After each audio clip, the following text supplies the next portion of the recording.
വാർത്തകൾ തുടരുന്നു. തെരുവ് നായയുടെ കടിയേറ്റ് അതീവ ഗുരുതരാവസ്ഥയിലായിരുന്ന 5.5 വയസ്സുകാരി മരിച്ചു. മലപ്പുറം പെരുവള്ളൂർ കാക്കത്തടം സ്വദേശി സൽമാൻ ഫാരിസിന്റെ മകൾ സിയ ഫാരിസാണ് കോഴിക്കോട് മെഡിക്കൽ കോളേജ് ആശുപത്രിയിൽ ചികിത്സയിലിരിക്കെ മരിച്ചത്. ഇന്ന് പുലർച്ചെ 1:45 മരണം. മൃതദേഹം ചാത്രത്തൊടി ജുമാ മസ്ജിദ് ഖബർസ്ഥാനിൽ കബറടക്കി. മാർച്ച് 29-നാണ് കുട്ടിയെ തെരുവുനായ ആക്രമിച്ചത്.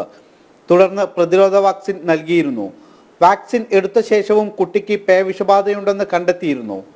തലയ്ക്കും കാലിനുമായിരുന്നു ഗുരുതരമായി പരിക്കേറ്റത്. തലയ്ക്ക് ആഴത്തിൽ കടിയേറ്റതാണ് സ്ഥിതി സങ്കീർണമാക്കിയത്. കോഴിക്കോട് മെഡിക്കൽ കോളേജിൽ ചികിത്സയിലിരിക്കെ ഇന്ന് പുലർച്ചെ 1:45 മരണം സംഭവിച്ചു. തുടർന്ന് വീട്ടിലെത്തിച്ച മൃതദേഹം രാവിലെ 8 മണിയോടെ ചാത്രത്തൊടി ജുമാ മസ്ജിദ് ഖബർസ്ഥാനിൽ കബറടക്കി. അന്ന് മറ്റ് 6 പേരെ കൂടി ഇതേ നായ കടിച്ചിരുന്നു. എല്ലാവർക്കും കോഴിക്കോട് മെഡിക്കൽ കോളേജിൽ നിന്നും വാക്സിൻ നൽകിയിരുന്നു. ഈ നായയെ പിന്നീട് ചത്ത നിലയിൽ കണ്ടെത്തി.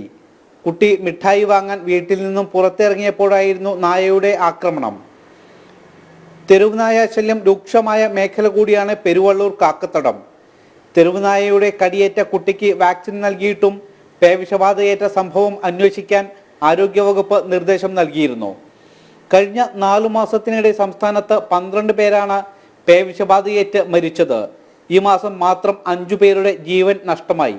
വർദ്ധിച്ചു വരുന്ന തെരുവുനായ ശല്യം തടയാൻ അടിയന്തരമായി സർക്കാരും തദ്ദേശ സ്ഥാപനങ്ങളും ഇടപെടണമെന്നാണ് നാട്ടുകാരുടെ ആവശ്യം. ജനം, മലപ്പുറം.